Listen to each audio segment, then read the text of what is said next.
The story of Job is one of those that encourage us when we're experiencing hardship. But why did it take too long for the Lord to come to the aid of Job? Have you ever noticed Job made a mistake? Job was a true servant of God. When he mysteriously lost his family, he immediately came to terms with the reality. Despite the pain, Job remained focused on the Lord. He prayed without ceasing. But there was a problem that we're going to point out as we progress. The story of Job is a true representation of victory after suffering for a long time. However, we need to look at Job's contribution to his lengthy pain. Only then can we know how to behave when we are in a similar situation. It's funny how God would allow Satan to test his obedient servant.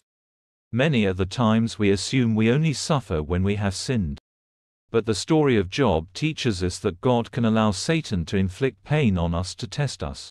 It's evident God commands the devil, and of course that's good news. Here's the conversation between God and Satan. God asked Satan, "What have you been doing?" Satan answered, "I have been walking here and there, roaming round the earth." God asked Satan again, "Did you notice my servant Job?"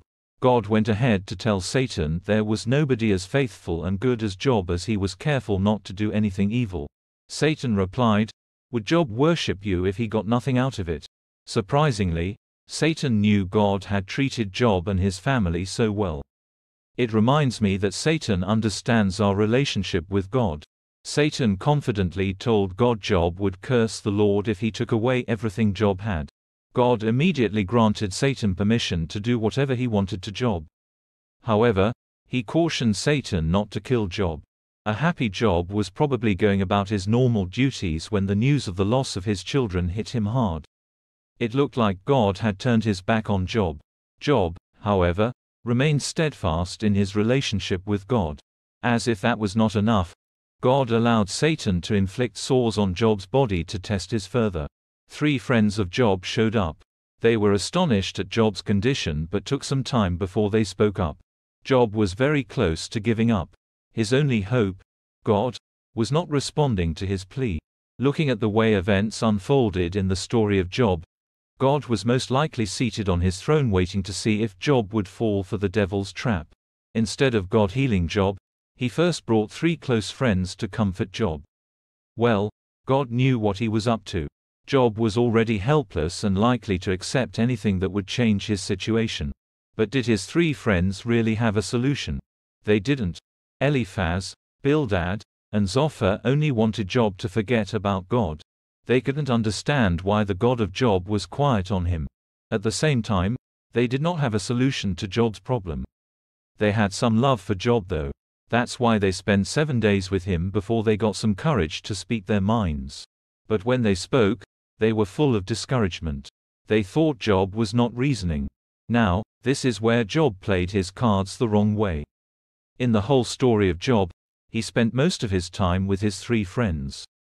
In fact, his encounter with them is written in 27 chapters. All through the discussion, Job blamed God but didn't want to leave him. It was like a war of words between Job and his friends. Job's friends even wanted him to seek solutions in ancient wisdom from the ancestors. Although Job wasn't going to agree with them, he spoke and acted in a manner to suggest God was wrong.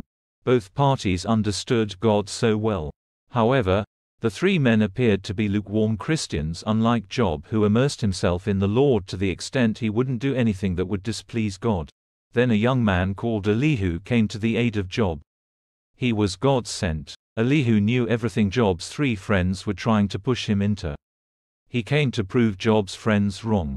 The twist of the story of Job in Elihu's speech came in as an eye-opener. A point to note here is that Elihu was younger than the 4 men in question.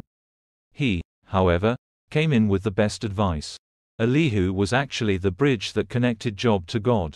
What I like most in the story of Job is the fact that he listened to everyone.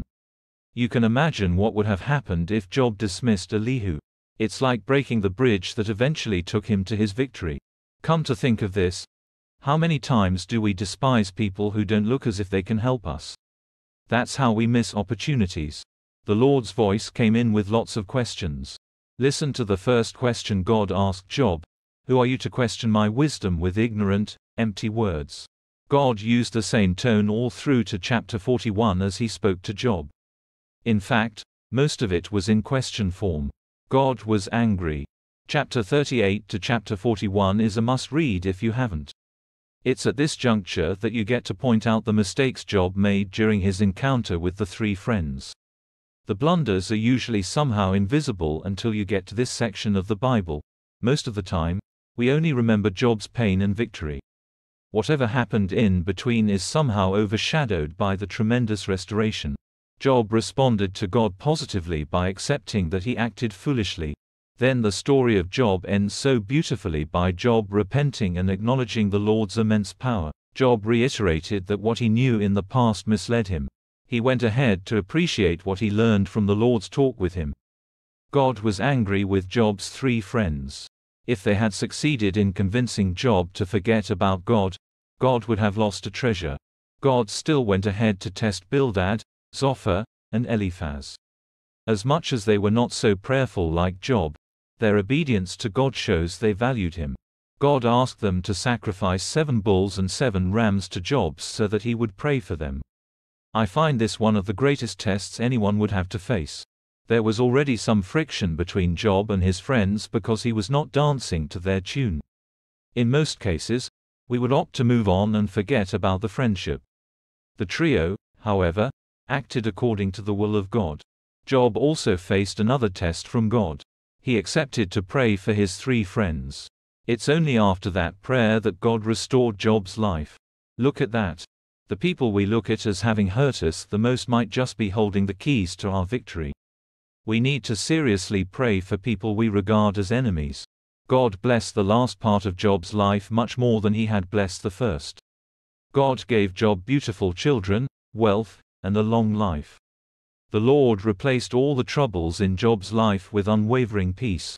So, why am I telling you all this? Does the story of Job ring a bell in our minds? Could we be praying yet preventing the Lord from blessing us? What if God showed up with what he was meant to give us 10 years back and tells us he didn't because we held a grudge? That's food for thought. Now, let's look at what the story of Job teaches us. People will always come into our lives to convince us otherwise when we are in pain. No matter how much they try to sway our minds, we need to remain focused. Our private covenant time, among other spiritual growth commitments, will keep the devil away. The story of Job also reminds us that the devil uses people who are very close to us to pull us away from God. Elihu was a young man. God used him to save Job when older friends couldn't. Imagine how we sometimes dismiss people based on how we perceive them. Young here does not only refer to age.